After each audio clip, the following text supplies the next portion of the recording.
আচ্ছা, আপনারা কি জানেন কিছুদিন আগে চীনে পাকিস্তানের দূতাবাসের তরফ থেকে একটা বড় ভুল হয়েছিল। চীনের চেংদুই শহরে অবস্থিত পাকিস্তানি কনসুলেটের তরফ থেকে একটা টুইট করা হয়েছিল। এই টুইটে পাকিস্তানি কনসুলেট বলে তারা চীনের সঙ্গে উইগুর মুসলমানদের মানবাধিকার নিয়ে কথা বলবে। পাকিস্তানি সরকারের কাছে এই টুইটের বিষয়ে কোনো রকম তথ্য ছিল না। 24 ঘন্টা পর যখন পাকিস্তানের সরকার এই বিষয়ে জানতে পারে তখন চাঞ্চল্য সৃষ্টি হয়। দ্রুত এই টুইটটা ডিলিট করানো হয়। আর পাকিস্তান স্টেটমেন্ট দেয় চীনে অবস্থিত তার কনসুলেটের টুইটার অ্যাকাউন্ট হ্যাক হয়ে গেছিল। পাকিস্তান সেই টুইট তো ডিলিট করিয়ে দেয়, কিন্তু সেটার প্রভাব এখন দেখতে পাওয়া যাচ্ছে। এখন আপনারা এটাকে সহযোগ বলুন বা বদলা, চীন কিন্তু পাকিস্তানকে বড় সড় শাস্তি দিয়েছে। চীন পাকিস্তানকে এমন জায়গায় ধাক্কা মেরেছে যার ঘা শোকানো মুশকিল। চীন প্রথমবার মজবুত পদক্ষেপ নিয়ে পাকিস্তানি জঙ্গিদের অন্তরাষ্ট্রীয় জঙ্গি ঘোষণা করায় নিজের সমর্থন জাহির করেছে। মানে চীন মেনে নিয়েছে পাকিস্তান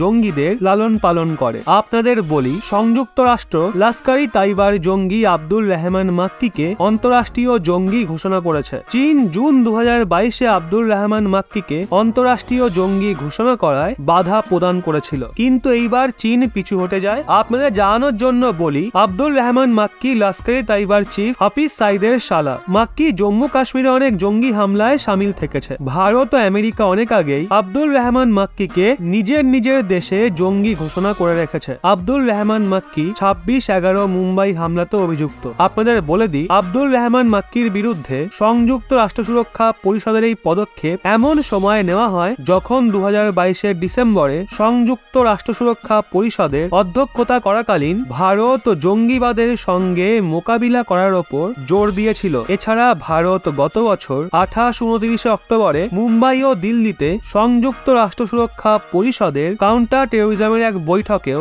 এমন জঙ্গিদের বিরুদ্ধে অ্যাকশন নেওয়ার ওপর জোর দিয়েছিল। এখন এমনটা মনে হচ্ছে ভারতের কূটনীতি একদম ঠিকঠাক কাজ করে গেছে। আব্দুল রহমান মাক্কি লস্কর ও জামাত দাওয়াতে নেতৃত্ব পদেও ছিল। আপনাদের জানিয়ে রাখি, লস্কর ভারতে অনেক বড় বড় হামলা করেছে। 22 ডিসেম্বর 2000-এ লস্কর ই তাইবার 6 জন জঙ্গি লালকেল্লায় ঢুকে সুরক্ষা বলের ওপর ফায়ারিং করেছিল। এছাড়া লস্করের 5 জন জঙ্গি 1 জানুয়ারি 2008-এ সিআরপিএফ এর ডেরায় হামলা করেছিল। ওই হামলায় 7 জন সিআরপিএফ জওয়ান শহীদ হয়েছিলেন। লস্কর ই 26/11-এ মুম্বাই হামলা করেছিল। তো বন্ধুরা, এই খবরগুলো শুনে আপনাদের এখন কি মনে হচ্ছে? চীন কি তার এই সিদ্ধান্তে অটল থাকবে জঙ্গিবাদকে শেষ করার জন্য? এই বিষয়ে আপনার মতামত অবশ্যই আমাদের জানান।